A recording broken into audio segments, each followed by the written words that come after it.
You had a male golden called Unit, 6 pounds, really small. You were telling me you caught over 300 jacks with this guy. Oh yeah. And he rehab bird turned loose, and very small, which is it's funny. People contact me and go, "Oh, I'm going to be able to go trapping. What do you think I should get? The biggest fish?" No. The one you want to trap is the shrimpiest midget, starving to death eagle on the telephone pole that's barely making it. What? Well, you got to carry that bird. So, the unit was, he flew at 6 pounds, which is awesome. And he wasn't fast. He just had a move at the end and would just catch jackrabbits like a machine. I mean, I named him after Randy Johnson, the pitcher, the unit. The big unit, they call him, because he was like a machine. Anyway, the unit. Yeah, he was a cool bird. Caught a lot of jackrabbits with him. It wasn't that much fun. No. Because there was no excitement. He just, voom, voom, voom, voom, voom, caught one. Oh, it says, I just remembered, the first jack that he caught, do you remember the story when you went up to him? It says that he tried to attack your face. Oh, yeah. Yeah, in the early days, I had a 10-foot cone of death around him. If you walked within 10 feet of him, he was leaving the rabbit and coming right at your face. And I don't know where that came from. Obviously, defending his food or maybe in the rehab center. I don't know. But he eventually got over that and became a very tame bird. But, yeah, he was I remember having people with me. I'm like, no, just stay over here. Yeah. Because, since it was the first one, you didn't know that he was going to react that way, Yeah. And it's like whoa. Good thing I have a big glove. And then you have the jackhammer, which I saw, which is she's also imprint, correct? She is. Yep. Full on imprint. Do we want to tell the story? Well, first we need to, the reason that she's a full on imprint is she was still a downy when she came into rehab, and she had such a bad case of aspergillosis that she lived in a nebulizer for 3 months. Oh my gosh. To get over it. And you can only imagine, I mean, here's this bird in a box mistakely and having to be handled continuously because she was so sick. So she, Joe calls it, a misprint. Because she was imprinted malprint to hate people. Yeah, just because she didn't know they were trying to save her. Yeah. Yeah, and well, at the time, him. I get to tell this. So, for 12 years, Jackhammer was a male, and that's why the name Jackhammer. It's not a female Someone name. on the internet named him. Yeah. Because I didn't know what to call him. I was just calling him the Eagle. Yeah. And I asked on my journal, somebody, and I can't remember who it was, came up with Jackhammer. Yeah. Like, that's cool. I'll take that. Well, so over those 12 years, Joe wrote numerous articles about, the advantages of flying a male golden eagle and their style of flying versus a female style of flying and blah, blah, blah. And one evening we were sitting on our deck and overlooking the mews, and the eagles were still perched out, and Jackhammer was on the ground next to the perch, and just like, it looked like he at the time was like plucking grass or doing something odd. And I said, Joe, what is Jackhammer doing? And Joe started walking over to the weathering yard and just totally joking around. I said, maybe he laid an egg. And Joe walked over to the fence and he's just standing there completely quiet. And I said, what's the matter? He said, he laid an egg. And there was this egg in the grass. And, Joe was, we were both just in total shock. There was a female perched next to him. I thought she fired one out and it just rolled over there. Yeah, but no, it was hers. So, it took us a year to get used to calling him At her. that point, her. I had a huge decision to make because my friends would have crucified me if I didn't say anything and owned up to it. Mm-hmm. And they found out, it would have just been, it'd been funny, but they'd have been all over it. At your expense. At my expense. So I decided to immediately own up on it and say, hey, you know what? She flies like a male. Yep. Her flying weight's 8 pounds, so she's not a huge female by any stretch. Yeah, she's kind of in that gray zone. She's just a unique bird in the sense that if it's moving, she's going to go after it. And in my experience, female golden eagles aren't that way. They're more selective. You know, full-on imprints are different, but they're more selective. And, you know, they're like, well, that rabbit kind of turned left, and I'm not really interested. Oh, that one I'll catch. And then they catch it, and they make you drop your jaw because you're like, holy mackerel, why didn't you do that 10 rabbits ago? Yeah. But jackhammer is not that way. If it's moving, she's going after it with extreme attitude. So that's how males are. So, you know, I'm trying to defend myself here, and I think I'm doing a really good job. That's our cat in the background. Yeah. Oh, poor guy. It's a very old cat. I read about Jackhammer, how she wasn't motivated as much as the food that you had to get back, but she was more motivated for the hunt. Yep. Just the chase. And, Jackhammer, a lot of eagles get this way, but maybe not to the degree of jackhammer. For instance, you know, I'd take these trips to Kansas, and, you know, she would fly, catch 4 to 5, maybe 6 rabbits a day. And, you know, if she missed a rabbit, she'd come back for a piece of meat on my glove that was about the size of my fingernail, and 4 out of 5 times just look at it and drop it. It was not about food motivation. It was just, and golden eagles are very much this way. They just love to fly and hunt. And when you get one, when it becomes your hunting partner, and they understand what you're doing, they're very dog-like in the sense that they just, like Widow. I mean, we were talking today. Widow, you know, she's up, you know, 1,500 feet, whatever it was, 1,100. She can go anywhere she wants to go. Yeah. Literally. And she's a golden eagle. She can eat anything she wants to eat, but she wants to do what we're doing. And off the fist and in the fist, I know, you know, there's some great eagle falconers out there. Chase Dells, Tony Suffredini. They'll tell you the same thing.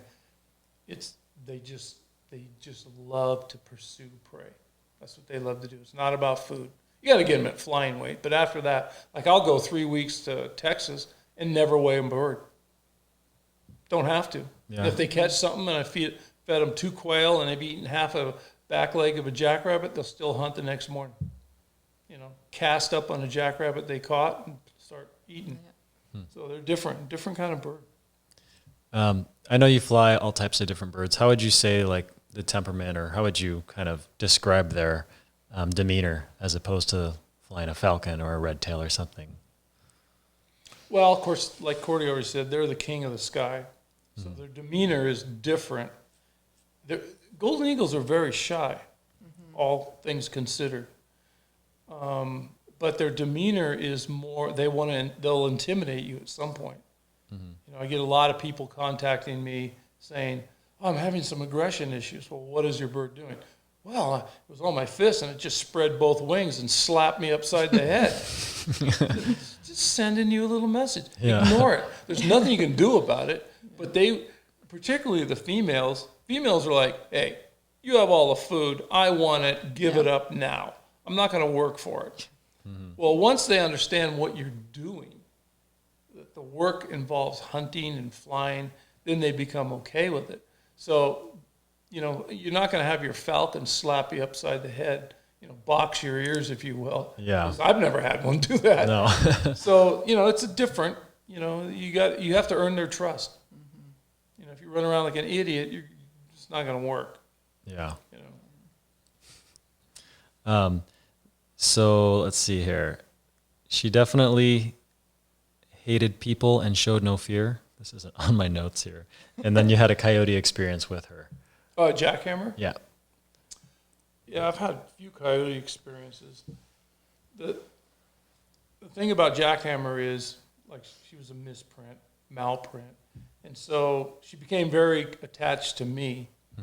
And it was a problem because when I first started flying her, I was accused of faking the flights and using a frozen jackrabbit and, you know, Yeah. saying, oh, that's the same picture you posted last week.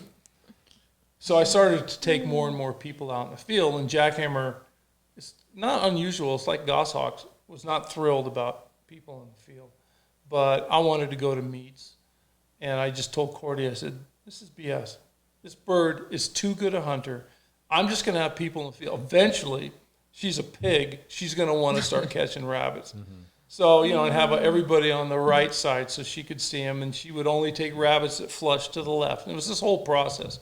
Eventually, I knew that a rabbit's going to get up. She's not going to be able to, stand it and go out. So we worked past that. But, there's been her first flight ever, free flight. I was flying her off a hill on our ranch in Linden, California. And she was sitting up there, and a coyote trotted by underneath this little rolling hill. And I was like, what's going to happen here? She flew down, she bound to it. And I'm running because I don't want my eagle to get hurt. And I like coyotes. I don't particularly want to kill the coyote either. Yeah. And it was just like, like when a Harris hawk grabs a jackrabbit, it's go thump, thump, thump, thump, thump, it's all over the place. And so I got there. As I was getting there, the coyote broke free. And now I'm about ready to die of a heart attack because it was a long run. And I was running very fast. Well, jackhammer goes after it and grabs it again. So I'm like, I'm running. I'm just, and I get there. She lets it go. And the coyote takes off. And the last thing I see is the coyote running and my eagle chasing it around this hill. And I'm like, you're on your own because I can't get there. And so I walked up to the top of the hill to find jackhammer sitting on a fence post, unhurt, but with a lot of hair on her talons. Yeah. So, fortunately, nothing horrible went wrong that way. But and then when I took her down to the rabbit fields, I roll up to see a guy with a German Shepherd chasing jackrabbits all over the place, and I said, that kind of annoyed me because he was ruining my field. I said, you don't have permission. Joe's field. I had permission. Yeah. I said, you don't have permission. You need to get out of here. And I said, besides which, I'm going to fly my eagle, and she might kill your dog. Well, she's not going to kill a full-grown German Shepherd, but knowing jackhammer, she's going to bind to it. Yeah. And, okay. So he leaves, and I'm like halfway out in the field, and all of a sudden jackhammer's looking back over my shoulder, and the idiot turned the dog loose. Jackhammer leaves my fist and binds to the German Shepherd. Oh, no. And fortunately, it was a big enough dog, it broke loose, and I don't know what happened. The guy left, but, You gave him fair warning, and then I don't know what to tell you. I guess he figured it out in the end. Oh, and one more quick story about jackhammer. Very headstrong, very independent. I'm down in Manteca, California, and she starts self-hunting because there's so many rabbits down there. She misses one, she starts seeing another one, And so I'm chasing her all over the city of Manteca. Every vacant lot, she's finding jackrabbits in. Flying into backyards, landing. And Manteca is a lovely area, but there's a lot of people that are not so nice in Manteca. A lot of gang problem stuff. Oh, okay. And I'm running up and down this subdivision looking for my eagle, who is flying right down the middle of a 4-lane road with cars diving off both ways, and she's like 4 feet off the ground over the yellow line. I'm just like, she's going to die. Whipped over a house, and I'm back there, and there's this guy standing leaning up against his porch. I go, hey, did you see a really big bird fly over here? He goes, and I look there's a little cyclone fence, big pine tree, and there's jackhammer sitting under the pine tree. And I'm like, okay. And she's at the stage where she's not going to come to me. I'm going to have to jump on her. Oh. It's one of those deals. Okay. So I'm over the fence, and I'm getting down on my hands and knees, and she's starting to lean away from me, and I hear dogs barking. Oh. And I'm like, and I see these 2 dogs running. Jackhammer flies out, and I barely get back over the fence. And I look at her, why didn't you tell me there's dogs in here? And he goes, I don't know. So anyway, I found her, 3 subdivisions over, and I literally jumped on her. She was too tired to fly anymore, and I jumped on her. Those are my jackhammers. He's a great bird. Yeah, it's Yeah. an awesome bird. Well, you still have her. You still must Yeah. love Still her. Yeah. I wanted to talk to you guys about your Philippine Philippine island trip to film Queen of the Jungle. Is that what it was called? Well, or is that the title of your article? That was the title of Yeah. the article. Okay. Well, you can tell the first part about being asked to go. Oh, so backtracking a little bit again, we were in Wyoming with two of our eagles working with Nat Geo that was also This is Cornell. That was Cornell, yeah. Cornell. They produced a film called Sagebrush Sea, which is about the sage ecosystem. And the Thank you. sage grouse. And sage grouse and interaction with Beautiful golden film. eagles. Absolutely You beautiful. can watch film. it on YouTube. It's Yeah. just awesome. Really is. So we were there, and the primary cinematographer was Neil Reddig. We first met him when we did Raptor Force. He was the Seen that. cinematographer for that, and we've done numerous projects with him over the years. So anyway, we were out in the middle of nowhere. We had two campers that we were living in, and we were all sitting around one evening. We had our cook Yeah, we had our own cook. It was Oh, awesome. nice. every day. No, that was the best shoot we've been on. Yeah. No, so we were all sitting around one evening, and Neil looks over at Joe and says, what would you think about training a Philippine Eagle? And Joe is very much a homebody. He doesn't particularly like to travel. And his first reaction was, no way, that's too far away, I can't be gone, blah, blah, blah. And Neil was telling us more and more about this project because in the 60s, he had spent quite a bit of time in the Philippines with two other, they weren't also cinematographers, well, No. they were all biologists. And they were studying the Philippine Eagle, and Neil absolutely fell in love with this bird. It's a massive bird and absolutely stunning. Used to be called the Philippine monkey eating eagle. Because that is But they one thought of that was too, too graphic, I or guess. something, so they changed it.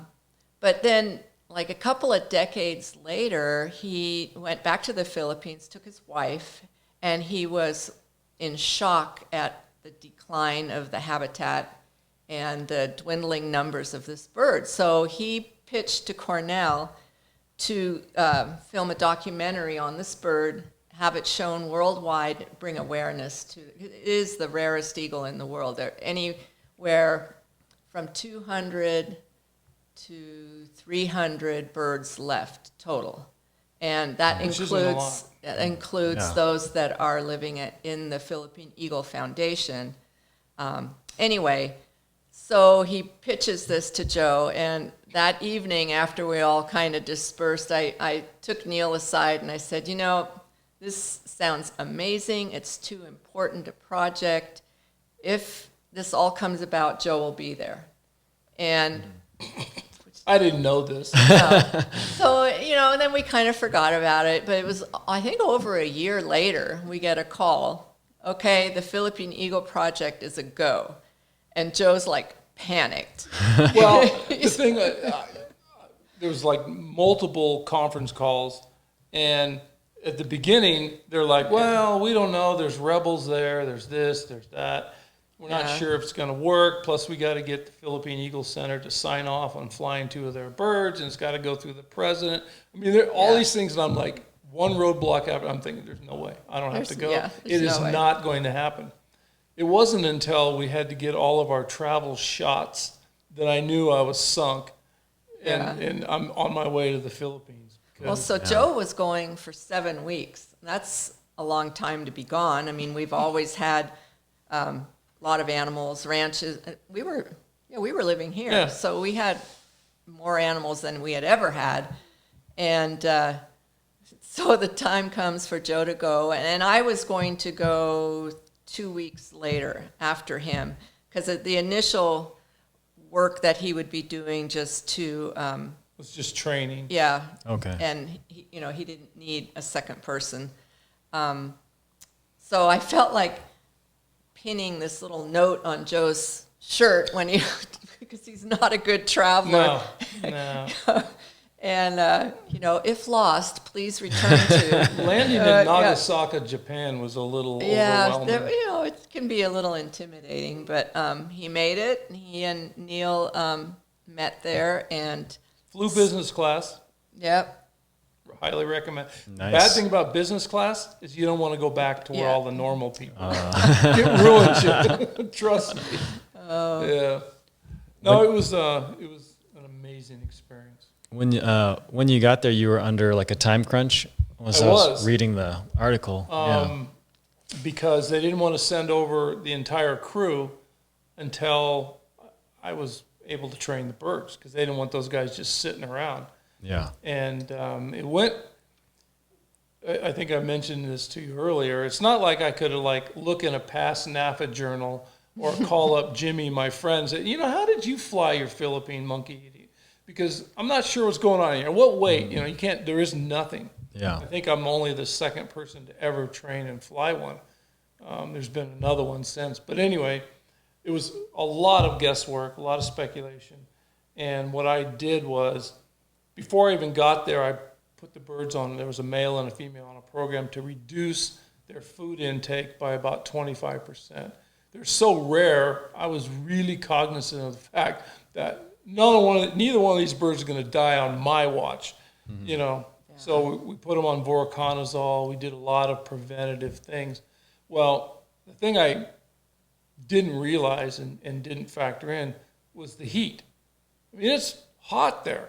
Well, jungle birds I don't have to eat for 3 or 4 days. It's not going to bother me at all. So when I got there, both eagles were just like, they were pretty dialed into being fed by people, but not the way I needed them to be. And so there was a lot of days where I would go in and work with them. We had them on screen perches and just leave and say, well, we'll see what happens tomorrow. And at some point, they came up with a cutoff day. If you don't feel the birds are trained well enough by this day, then the whole thing's off. And I remember telling Neil, because Neil is a falconer and was there helping me as well, I said, tomorrow, if we go in and I throw the lure down and they go for the lure, I got them. They're mine. It's on. But if nothing happens, it's over. So I went in and both birds went down and grabbed the lure. The male went down and grabbed it, and I was able to trade him off. The female went down and grabbed it, flew back up in the perch and said, I'm not giving you anything. And you're not going to be able to take it. It was funny to add to the pressure the day I got there. I didn't realize that the president of the Philippines had to sign off on the whole thing. When I got there, I went into Dennis Salvador. And who's a great guy, by the way, but I didn't know him. I was just, sat there. And he's the head of yeah. Philippine Eagle Foundation. And he looks at me and goes, you've been highly recommended. A lot of people had to sign off on this. This better work.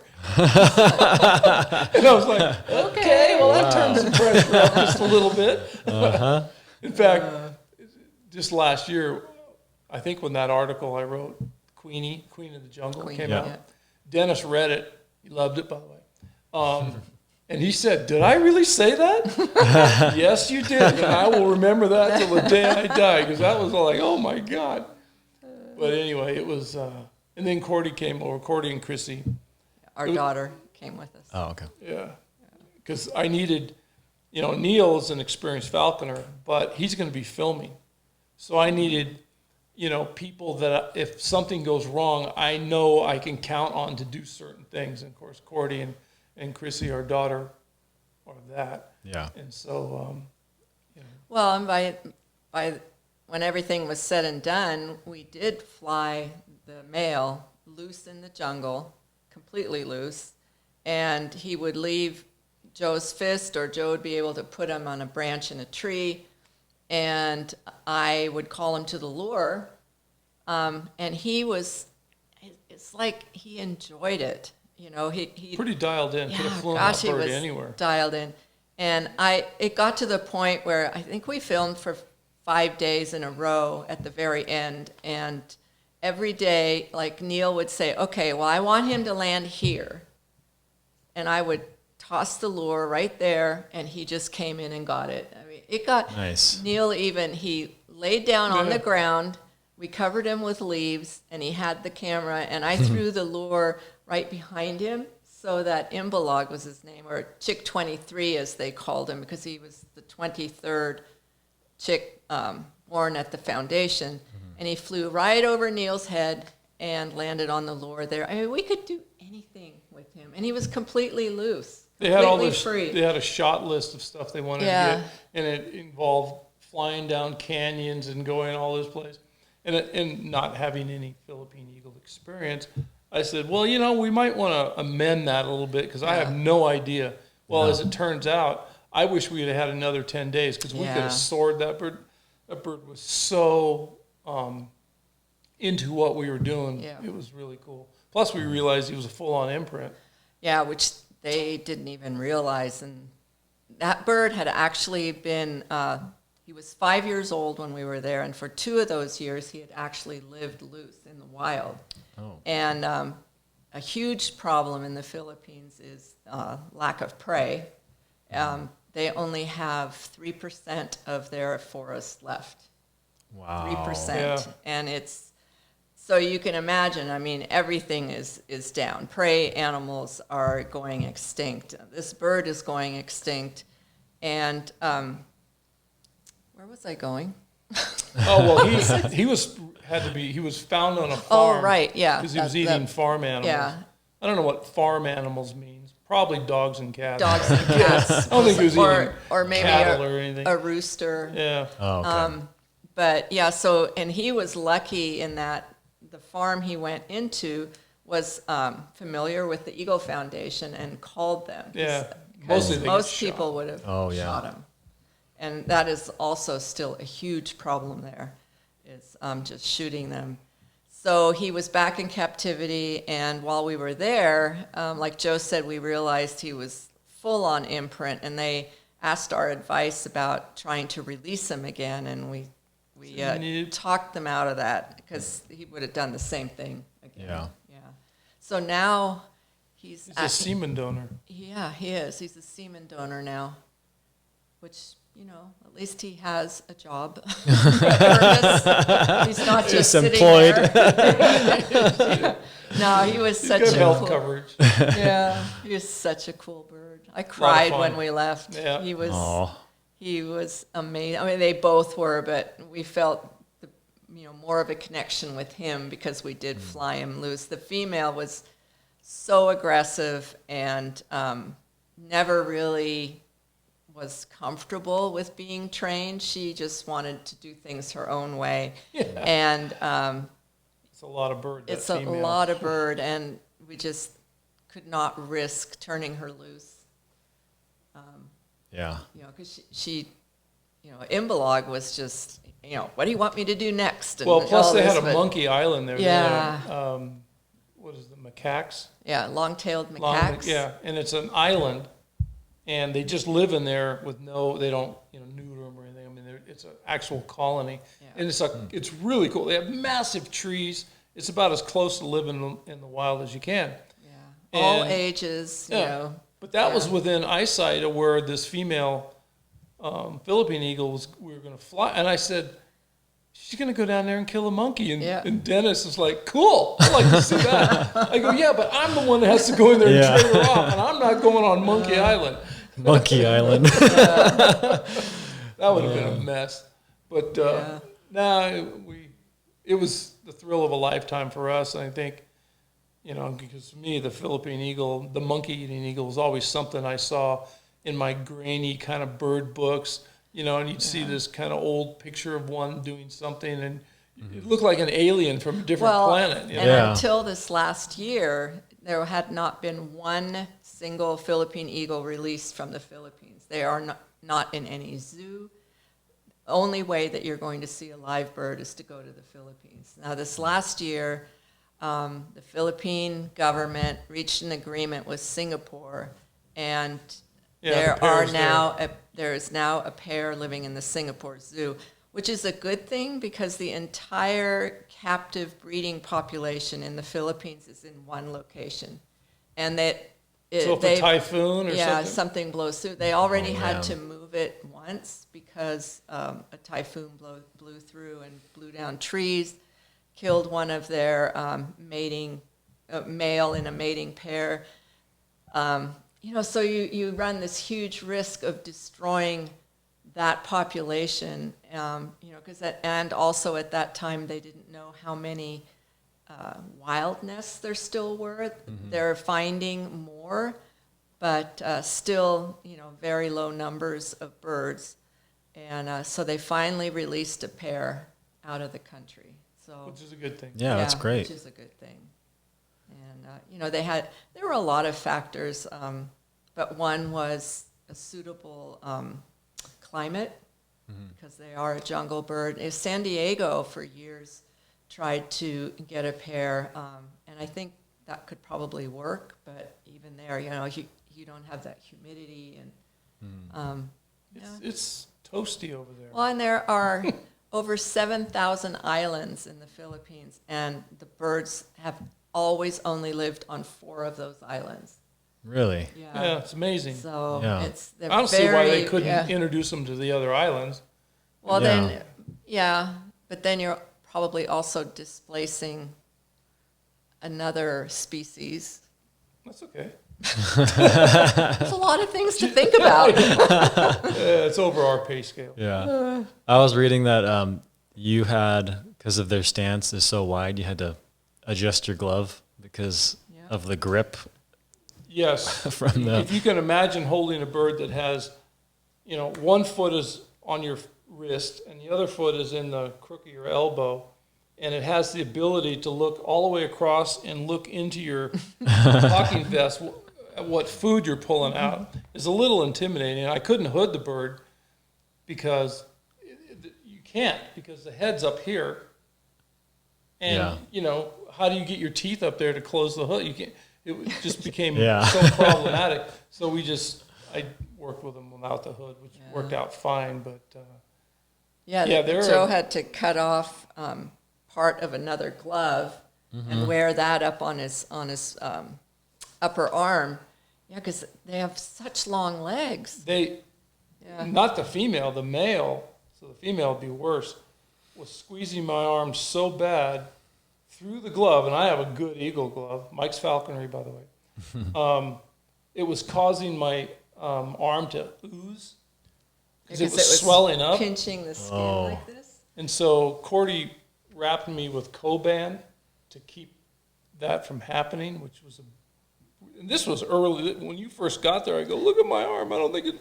Well, I told you I shouldn't have come. Yeah, he told me about that, so I Yeah. brought a bunch of this wrap with me, and every day I'd use an entire roll and just wrap his arm, and that helped. It did. It Solved the made problem. a difference. Yeah. Otherwise, I'd have gone home. Yeah. A lot of the times I've read in your articles that like the birds will grab you and they'll test you and they'll try and show dominance on you. Right. How many times have you been grabbed by a bird and like, do you not flinch anymore? Is it? It still hurts. Yeah. Like everybody, when you go to get your skin looked at for skin cancer or whatever. When I first go to a new doctor, when we moved up here, the guy looks at my arm, he's got the scope. Yeah. Are you in a motorcycle accident? You have scars all over your arm. No, actually, I'm an eagle falconer. I've been grabbed dozens of times. Some of them were pretty bad. Well, because, again, we get, for a while we were getting insane eagles. And, I will contend that an eagle is most dangerous when it's hooded because it's sitting there listening, and not every hood fits well, so they see something flash by and they're very quick with their feet. And I had one female, sizable bird, flying weight was 11 pounds, and she, you read stories about eagles catching antelope or eating adult coyotes, and I know they do that, but I don't think every eagle does that for sure. This one, looking at this one, I went, yeah, okay, you got the feet, you could do that. And she would lock down on my arm to where I thought she was going to break my wrist because it was just swollen all the way, and I thought, this is not fun, and she wouldn't stop. In fact, when she'd lock down, the only way I could get her to stop is I'd take her over to the dog kennel and unhood her, and the dogs would be barking and stuff, and she'd like freak out and then let go. So what I did is I went to our children's doctor and I said, hey, put a cast on my arm, and then we'll cut it down so I can slip my arm in and out. And I covered it all up with duct tape so it wouldn't deteriorate. And I slipped that under my glove, and it was tight, but it's. And I said, okay, now squeeze. And I picked her up, boom, boom, just squeeze. But there was no reaction from me. I guess she couldn't feel my muscles twitching or anything. She just stopped. Yeah. It was kind of anticlimactic. That's okay, fine, whatever.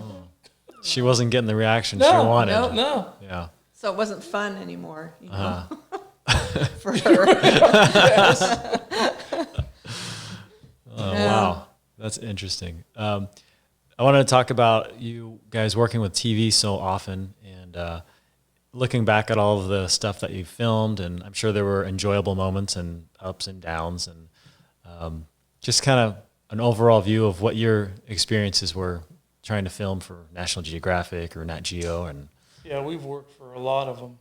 First of all, we don't get paid for any of that. You can't get paid for native species, particularly eagles.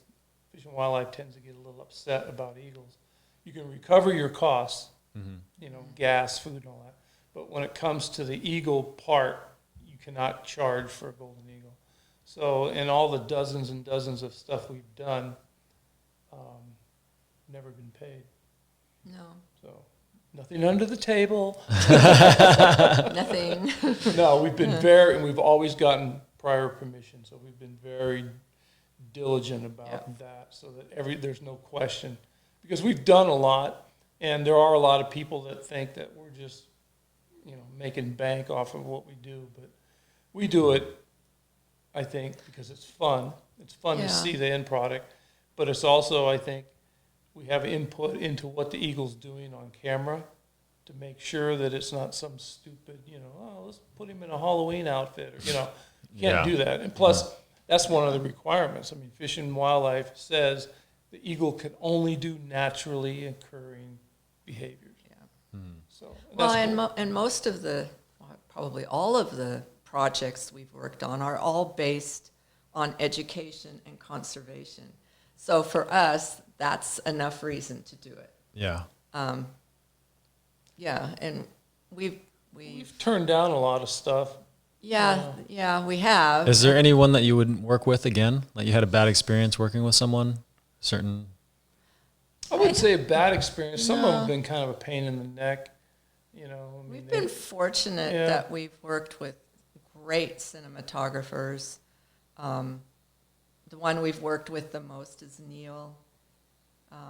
They have all been pretty, I guess the most annoying one in a sense was when we did Sagebrush Sea, only because they had a, what was even his title? Oh, the PA, production assistant. Yeah, and he... we won't name him, but he was highly annoying. But he had these visions of being on this project and being able to shoot B-roll film and blah, blah, blah. So half the time he was running off doing that and not fulfilling his job. And arguing with you on how to hood a bird. Yeah, that didn't go well. Yeah. I was thinking, this is not going to go well. No. Yeah, he was arguing with me. Oh, well. But anyway, no, and he... We've just had mostly... Can your eagle do this? Can it do that? Well, but almost all of them have been, okay. Cause probably the hardest thing a lot of times is to get the cinematographers or producer or whatever to understand that just because you've gotten your shot, you can't jump up and cheer or whatever, because the eagle's still loose and has no equipment on because they don't want any equipment on them.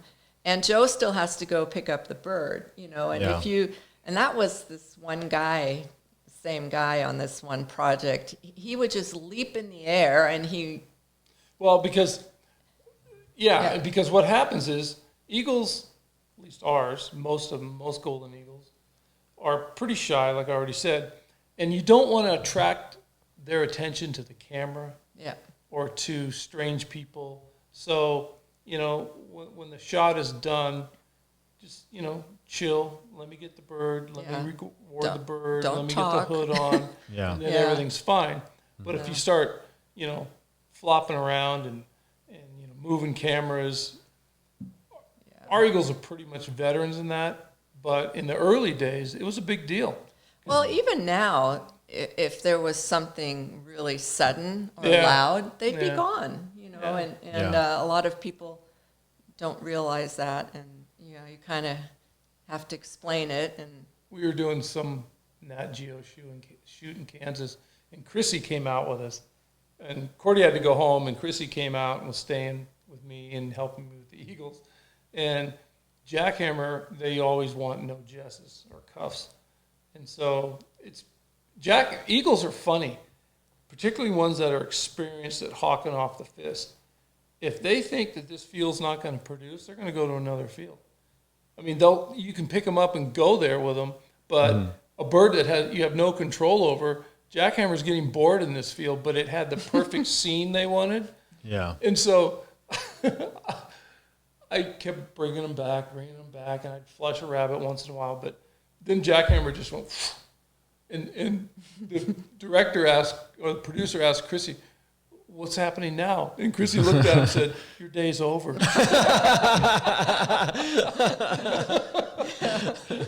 Yep. But then we had tornadoes and everything. So how long would it take you guys to shoot like what they wanted? It depends on what they want. Usually, Yeah. like when Neil came out and they're doing this thing called Prairie Dog Manor, and they needed a close-up of an eagle catching a prairie dog and flying off with it. So they found 2 roadkill prairie dogs, froze them, and Shipped them out here. to us. So we got them in the mail. And right up where we flew Widow, now this is in North Dakota, but right up where we flew Widow, Neil found a spot, and there was a badger hole there, but it looked like an old prairie dog thing, and I tacked down the frozen prairie dog. It was thawed out by this time, and all I did was back up the hill, took all the cuffs off of Widow, had the hood on, and Neil's like, "Okay," and I just pulled the hood off. She's looking around, I said, "Oh, there's food." Flew down, it was on the prairie dog, and then I just walked past her and threw the lure out, and she's such a pig, she just brought the prairie dog out of frame onto the lure. Yeah. Done. Yeah. That's all Neil needed. Yeah. And and truthfully, a lot of what they want is, we just kind of release a bird, and Right. Yeah. Well, I your mean, bird's we have so well very, trained. yeah, but honestly, you don't have a lot of control, especially if they're not wearing any cuffs or jesses. And Yeah. the people think, "Oh, that was great," and How'd we you get really the bird didn't to do that? We didn't really do anything. Like in and- Sagebrush Sea, remember? Yeah. Mark, the director, wanted Widow to fly back and forth, and there's beautiful slope soaring, and I just turned her loose, and she did it. And then he said, "Well, can she fly past the camera this way?" So I would walk over, flash the lure to her, and she'd come over. "Hey, what are you doing?" Yeah. So it's just simple things like that. I mean, Yeah.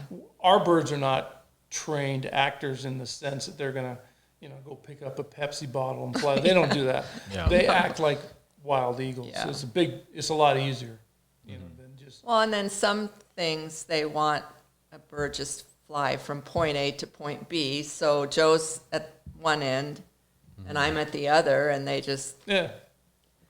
and it's almost all of it is just flying to the lure, Yeah. because you can have the lure out of frame, and like the Philippine Eagle. I mean, he did everything just because he was looking for the lure. Right. Yeah. I asked you guys this earlier, and I hope you don't mind me asking again. Your most interesting animal that you guys have had? I know you guys have horses, you have eagles, falcons, Yeah. and your Well, I think Flower is the one. Yeah, she was the most unique. She was a turkey vulture. And do you want to tell it or? Well, at the time we lived in California, I was raising a lot of exotic birds, macaws, cockatoos, and we had more than 300 pairs. So it was a big operation, and I had an incubator full of all kinds of eggs. Well, we had a friend that on Lake Comanche, which is the lake right above where we lived, would scour that lake in her party boat, and her buddies thought that that was their lake, and they would pick up trash and do all kinds of stuff. Yeah. And she was, and I there's tons of ospreys up, not tons, but there's a lot of ospreys up there. So one of the things Jeannie wanted to do was rid Lake Comanche of carp. Mm-hmm. Carp just drove her nuts.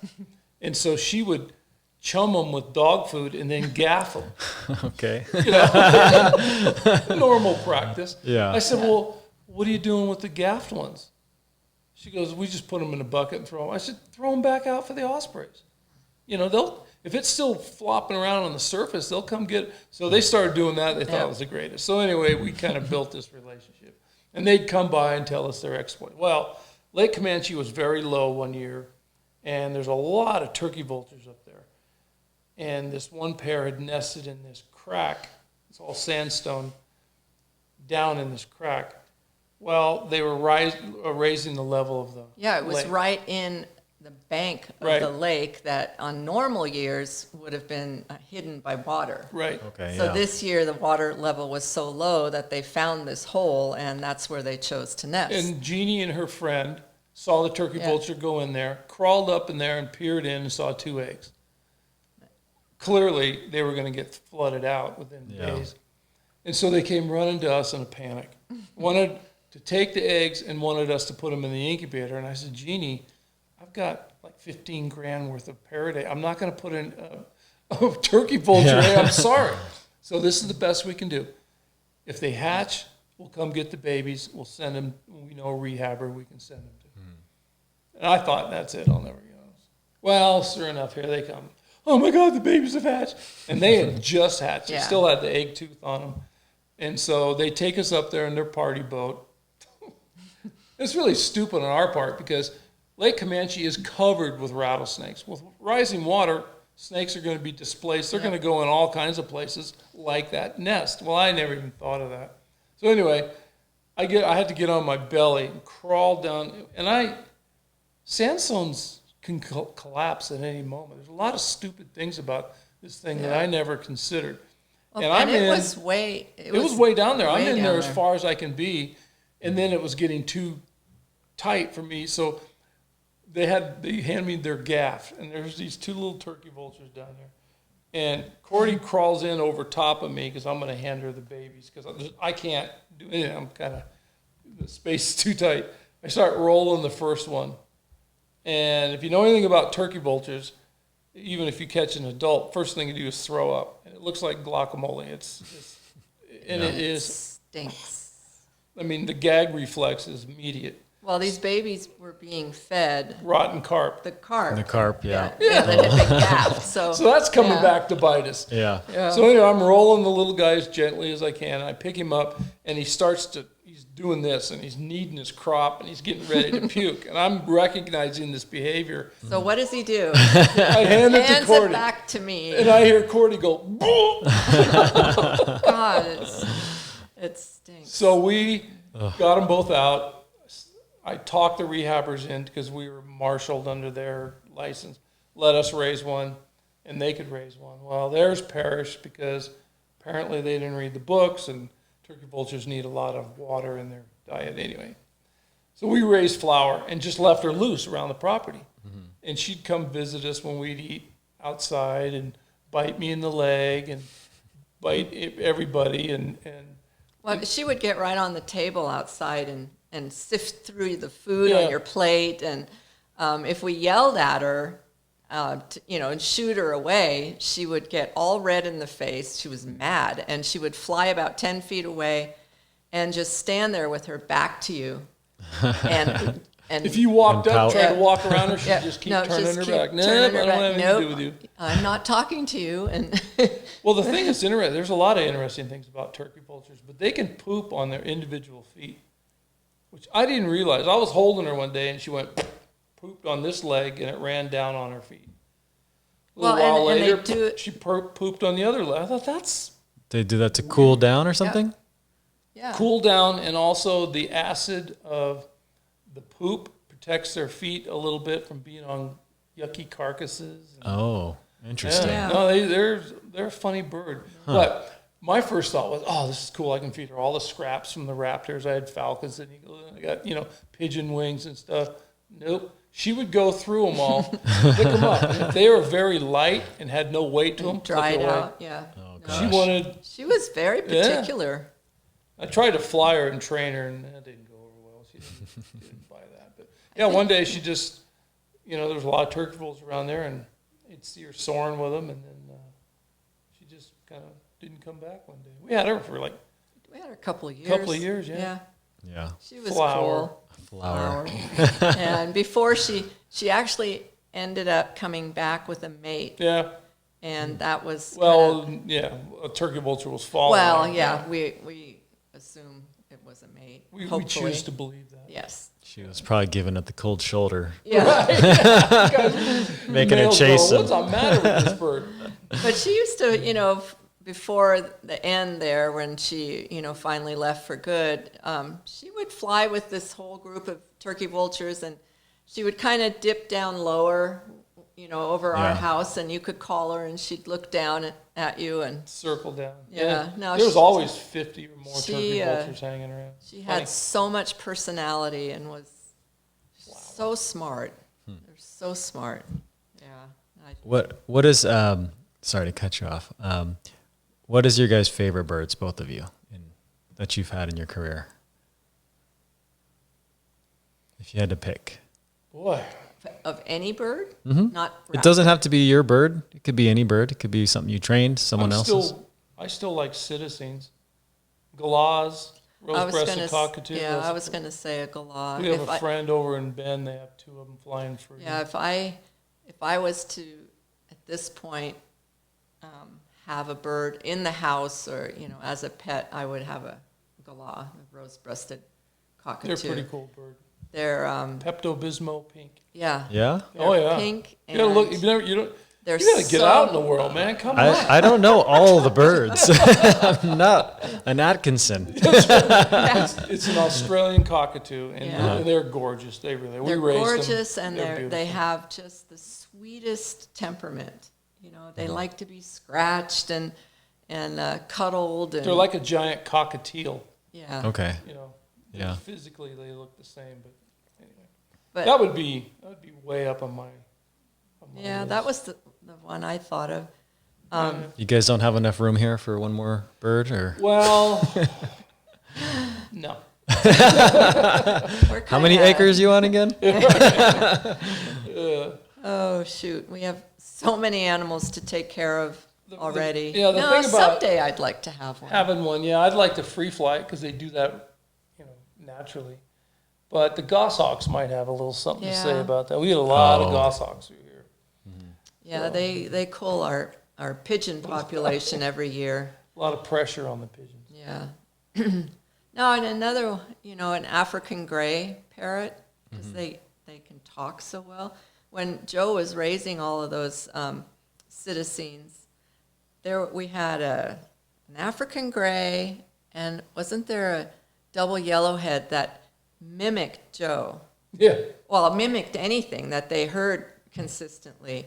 And it got to the point where they would mimic me calling Joe from the house. And Joe would come to the house, what do you need? Well, I said, you get- I didn't call you. There's like, dozens and dozens of pairs of everything all kinds of Amazon. So the noises, and all of a sudden I'd hear, Joe. And I'm thinking, oh, that sounds like Cordy. I walk up, Yeah. Or Yeah. they do finally we got to We a got little a captain's bell. little Yeah. ship's bell, ding, ding, ding. And they were doing that.